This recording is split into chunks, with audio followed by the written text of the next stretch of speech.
सर्वेभ्यो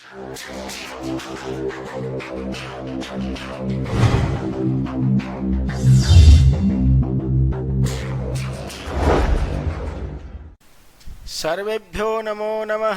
प्रिय विद्यार्थियों, आज के वीडियो में 10वीं कक्षा के व्याकरण के अंतर्गत एक विशेष द्वंद्व समास की चर्चा करने जा रहा हूं। वैसे इससे पूर्व वीडियो में द्वंद्व समास के दोनों भेद इतरेतर द्वंद्व और समाहार द्वंद्व समास की मैं चर्चा कर चुका हूं। तो आज हम लोग एक विशेष द्वंद्व समास की चर्चा करने जा रहे हैं। आइए देखते हैं एक विशेष द्वंद्व। समास करने पर जब एक ही पद शेष रहता है उसे एक शेष द्वंद्व समास कहते हैं। जब दो तीन शब्दों को जब समास किया जाता है अर्थात जब मिलाया जाता है, उनमें से केवल एक ही पद जब शेष रहता है, एक ही पद रहता है, उसी को एक शेष द्वंद्व समास कहते हैं। और इसके दो नियम हैं, इन दोनों नियमों को अच्छी तरह से याद कर लीजिएगा आप लोग। जब पुल्लिंग तथा स्त्रीलिंग शब्दों का समास किया जाता है तब पुल्लिंग ही शेष रहता है। एक पुल्लिंग शब्द एक स्त्रीलिंग शब्द को जब हम समास करेंगे, यहाँ पुल्लिंग स्त्रीलिंग शब्द का मतलब हो गया जोड़ा, जैसे माता पिता, भाई बहन, बकरा बकरी, इस तरह की पुल्लिंग और स्त्रीलिंग शब्द।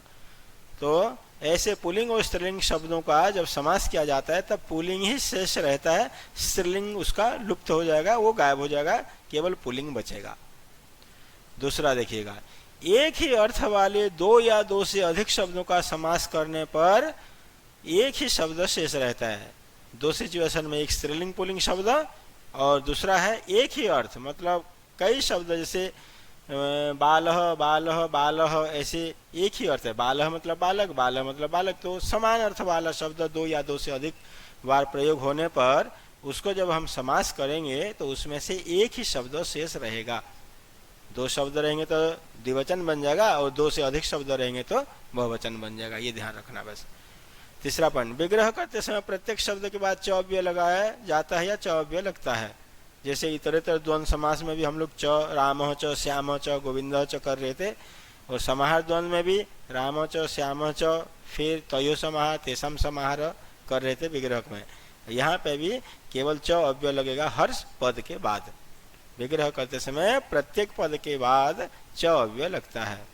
अब आइए सबसे पहले हम पुल्लिंग और स्त्रीलिंग के उदाहरणों की चर्चा करते हैं। पुल्लिंग शब्द और एक स्त्रीलिंग शब्द। उदाहरणानि, माता च पिता च। माता स्त्रीलिंग है, पिता पुल्लिंग है, तो इसको जब हम समास बनाएंगे तब क्या बचेगा, इस समास क्या बन जाएगा, पितरौ। एक ही शब्द शेष बचा, केवल एक शब्द शेष बचा, स्त्रीलिंग लुप्त हो गया, स्त्रीलिंग गायब हो जाएगा। और पितरौ कैसे बना, नहीं, पिता का द्विवचन, पिता पितरौ, पिता का पितरौ। तो पितरौ बोलने से मीनिंग क्या हो जाएगा इसका, माता पिता दोनों। पितरौ बोलने से माता पिता दोनों आ जाएंगे। तो माता च पिता च पितरौ, पिता का रूप चलाएंगे पिता पितरौ, पितरः, द्विवचन में पितरौ आ जाता है।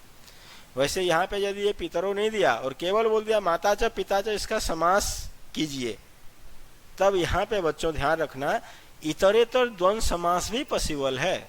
माता पितरौ पॉसिबल नहीं, हो ही जाता है। माता च पिता च, माता पितरौ भी बनेगा इतरेतर द्वंद्व में, और एक शेष द्वंद्व यदि बोल देगा आपको तब पितरौ लिखना है।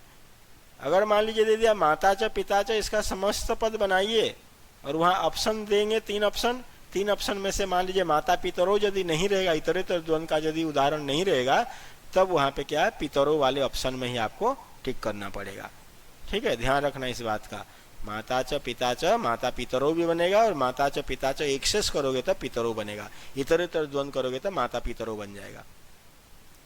भ्राता च भगिनी च, भाई और बहन, भ्राता च भगिनी च, केवल भ्राता का बचेगा भ्रातरौ, ये भी मूल शब्द भ्रातृ है इसमें, तो बन जाएगा द्विवचन में भ्रातरौ। अजा च अजह च, अजा मतलब बकरी और अज मतलब बकरा, तो ये अज पुल्लिंग है, इसी का बचेगा बस द्विवचन अजौ। अजा च अज च अजौ, अज शब्द बालक की तरफ चलाएंगे, बालक हो बालक हो, तो अजह अजौ, तो पुल्लिंग शेष रहेगा। अश्व च अश्वा च, अश्व घोड़ा अश्वा घोड़ी, तो अश्व ही बचेगा, अश्व द्विवचन में। अनुजह च अनुजा च, अनुजह मतलब भाई, अनुजा मतलब बहन, तो इसका बचेगा केवल अनुजौ, अनुजौ बोलने से भाई बहन दोनों। अब देखते हैं एक ही अर्थ वाले शब्दों का। जब एक ही अर्थ वाले शब्दों का हम जब समास करेंगे उसमें से केवल एक ही शब्द बचेगा बस। देखिएगा यहाँ पे बालह च बालह च, बालह और ये बालह सेम अर्थ है दोनों का, दोनों शब्दों का सेम मीनिंग है। तो बालह च बालह च, तो इतर इतर द्वंद नहीं करेंगे, बाल बालो नहीं कर देंगे। जब समान अर्थ वाले शब्दों का समास किया जाता है तब एक ही पद बचता है बालो। एक दो शब्द है तो बाल का द्विवचन कर देंगे बालो। बालह च बालह च बालह च, 3 बार यदि आ जाएगा तो एक ही शब्द तो बचाएंगे किंतु उसका बहुवचन कर देंगे। 2 शब्द रहने पे द्विवचन, 2 से अधिक शब्द रहने पे बहुवचन, बालाह बन जाएगा। एक शेष द्वंद में जितने भी शब्द रहते हैं उनमें से एक ही शब्द शेष रहेगा। हाँ, 3 शब्द या 3 से अधिक रहेंगे तो बहुवचन बन जाएगा और 2 शब्द रहेंगे तो द्विवचन बनेगा। एक शब्द का तो समास विग्रह बनता ही नहीं है। अगला देखेंगे सिंह च सिंह च, सिंह च सिंह च सिंहो। अगर ये मान लीजिए सिंह च सिंहो, सिंहों को यदि विग्रह करने के लिए बोलेगा तो क्या करेंगे, सिंह च, ये हो जाएगा सिंहो। फिर देखिए सिंह च सिंह च सिंह च, 3 बार दे दिया, समान अर्थ है। सिंह मतलब शेर, सिंह मतलब शेर, सिंह मतलब शेर, तो 3 शब्द दे दिया तो यहाँ पे हो जाएगा बहुवचन सिंहा। बालिका च बालिका च, बालिका बालिका दोनों है तो इसका क्या बन जाएगा, स्त्रीलिंग में द्विवचन बालिके, बालिका च बालिके। तो क्या हुआ, एक शेष द्वंद्व समास में हमने ये पढ़ा कि जब स्त्रीलिंग और पुल्लिंग शब्दों का समास किया जाता है उसमें से पुल्लिंग बचता है, और एक ही अर्थ वाले शब्दों का जब समास बनाया जाता है उसमें से भी एक ही शब्द शेष रहता है।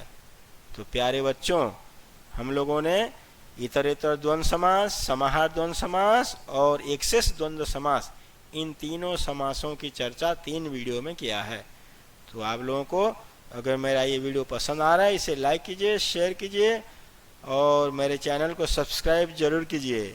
अगला जो वीडियो बनाऊंगा तुरंत उसका नोटिफिकेशन अगर आपको पाना है तो सब्सक्राइब जरूर कीजिए। थैंक यू, धन्यवाद, नमो नमः।